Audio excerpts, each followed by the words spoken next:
అందరికీ నమస్కారం అండి. నా పేరు శివాజీ, ఎస్ఎస్డి ఈవెంట్స్ మేనేజర్ని మాట్లాడుతున్నాను.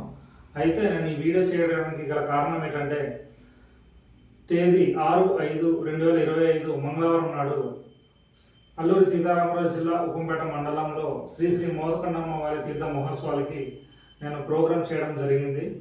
అయితే నాకు స్పాన్సర్ చేసినటువంటి వారు శ్రీ రేఖ మత్స్యలింగం గారు, వైఎస్ఆర్సీపీ నాయకులు, అరకువేలి నియోజకవర్గం.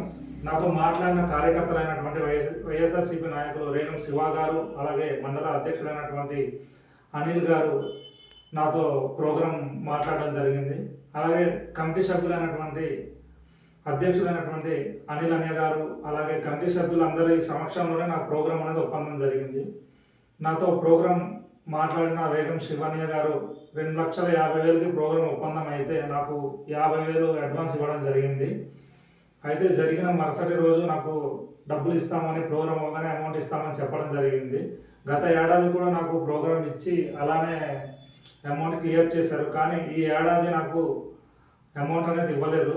అయితే నెలన్నర తర్వాత నాకు ఒక 50,000 చేతిలో పెట్టడం జరిగింది. అది కూడా ఎమ్మెల్యే గారు నేను వెళ్ళి నా బాధ ఇది చెప్పిన తర్వాత నాకు 50,000 ఇవ్వడం జరిగింది.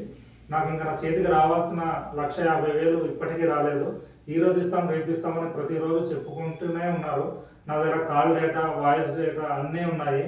అయితే దయచేసి పెద్దలు, గ్రామస్తులు నన్ను అర్థం చేసుకొని, ఎందుకంటే నేను దీన్నే ఇదిగా చేసుకొని బ్రతుకుతున్నాను కాబట్టి, నాకు యూనియన్ కార్డు తీసేస్తామని మా యూనియన్స్ నుంచి నాకు కాల్ చేసి ప్రెజర్ పెట్టడం జరుగుతుంది. నేను ఈ అమౌంట్ కానీ నేను పే చేయకపోతే నాకు యూనియన్ నుంచి తొలగిస్తారు. దయచేసి గ్రామస్తులు, పెద్దలు ఆలోచించి నా కోసం కొద్దిగా దీన్ని సీరియస్గా తీసుకొని నా డబ్బులు నాకు ఇప్పిస్తారని నేను ఈ వీడియో చేస్తున్నాను. దయచేసి ఇది తప్పుగా అర్థం చేసుకోకండి. నేను ఏం చేయాలో, నాకు ఎవరికి ఏం చెప్పాలో కూడా నాకు అర్థం కావటం లేదు. ఎందుకంటే నేను ఫోన్ చేసిన కాల్కి ఎవరు రెస్పాండ్ అవ్వటం లేదు. దయచేసి నాకు కొద్దిగా సపోర్ట్ చేసి, నేను ఆల్రెడీ స్టేషన్లో కూడా కంప్లైంట్ ఇవ్వడం జరిగింది. దయచేసి నా డబ్బుల్ని నాకు ఇప్పిస్తారని కోరుకుంటున్నాను. ఉక్కుంపేట ప్రజలకి, అలాగే వైసీపీ నాయకులకి చేతులెత్తి జోడించి నేను మొక్కుతున్నాను. ఎందుకంటే నేను దీన్ని ఇది చేసి నేను దయచేసి నేను ఇలా చెప్తున్నానని ఏం అనుకోకండి. ఎందుకంటే ఒక గిరిజనుడికి ఇంత ఇలా చేయడం అనేది కరెక్ట్ కాదు. ఎందుకంటే మాకు వెనకాల ఏ సపోర్టు లేదండి. ఎందుకంటే ఇప్పుడు నేను అంత 1,50,000 సొమ్ము అనేది నేను ఎక్కడి నుంచి తేగలను? నేను అది ఎంత కష్టపడితే కానీ నాకు ఆ డబ్బులు అనేది రాదు. నాకు అందులో మిగిలే రూపాయి, 2 రూపాయలతో నేను నా జీవనం కొనసాగిస్తున్నాను.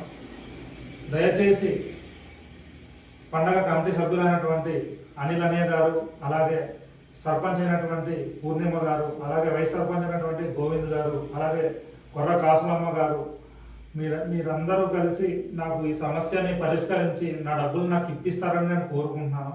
ఎందుకంటే ఒక గిరిజనుడికి ఇలా జరగడం అనేది చాలా బాధాకర విషయం. ఎందుకంటే నాకు ఎటువంటి సపోర్ట్ లేదండి. మీరే ఒకసారి ఆలోచించి నా డబ్బులు నాకు ఇప్పిస్తారని కోరుకుంటున్నాను. ఎందుకంటే ఇలా చెప్పాల్సిన అవసరం ఏంటంటే, అదే ఇప్పుడు బయట నుంచి ఎవరైనా వస్తే మాత్రం వాళ్ళకి రూపాయితో సహా ఇచ్చి పంపిస్తారు. అదే ఒక గిరిజనుడికి ఇలా చేయడం అనేది కరెక్ట్ కాదు. ఎందుకంటే నాలాంటి కళాకారులు మన గిరిజనులు చాలామంది ఉన్నారు.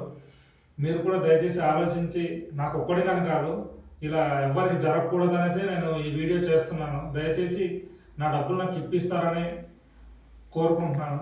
ప్లీజ్.